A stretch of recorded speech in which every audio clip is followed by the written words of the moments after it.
It's Slavic Village, right? So it was a very Polish, Slovenian mainstay through here. And then here comes these two crazy ladies that are selling French and Italian inspired meats. And they're like, but you're in Slavic Village. So even now, 4 years later, we still get people coming in. Do you have kielbasi? No, we don't.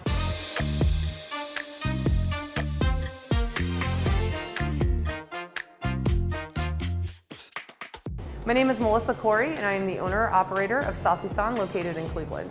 I was the chef at Washington Place Bistro over on the east side, and I was trying my best to do like in-house butchering and charcuterie making and all of these things, and I just never had enough time. I just realized that like I'm not happy trying to do all of it, so why don't I just focus my time and energy on something that actually makes me happy? And then the rest was just kind of like, I think I like meat and the butchering side more than I like cooking. On a whim, I quit my job in September, and by December 7th of that same year, I had figured everything out and started Saucy Son, and I was selling at farmers markets and pop-up events. And then I convinced a dear friend of mine, Penny Berry and Tagliarina, to move from California to Cleveland to be on this crazy meat adventure with me. And you know, we started something amazing. So Saucy Son is actually just means sausage, and there's actually a story behind to why I called the shop Saucy Son, besides the fact that I wanted nobody to ever know how to pronounce it, which is not true. But the first charcuterie item that I made by myself that really like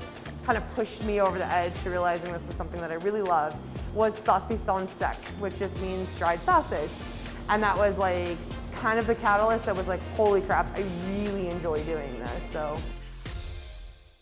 we bring in whole animals, and we also try to utilize the entire animal. So this is a whole pork shoulder that I'm messing with right now.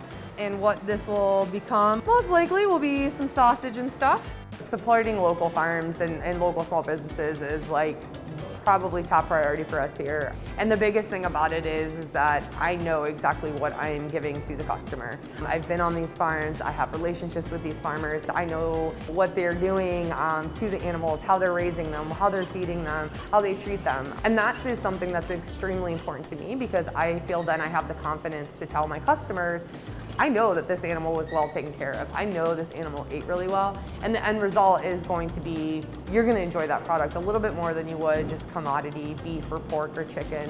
4 different sausages in the case this week. We have a Portuguese, we have a Sweet Heat, which is like a Jamaican inspired, Texas Hot Link, and then a Filipino Longanisa. We just celebrated 4 years in the shop. This past December, we celebrated 7 years in business, which is huge. To think that I just quit my job on a whim and I was just gonna do it, and if I failed, I failed, but at least I know I tried. To be 7 years later, it's mind-blowing sometimes, and I have to pinch myself. Starting a business, it's scary. And there are moments throughout the day where I'm like, what am I actually doing?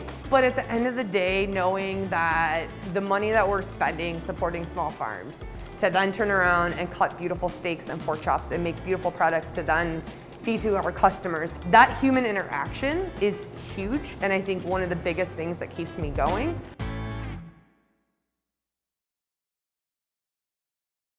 IdeaStream Public Media receives support from PNC Bank, which has made a home in the heart of Cleveland by investing in businesses, communities, and people. Focusing on giving back is part of an ongoing commitment to the communities that PNC serves. PNC Bank, National Association, member FDIC.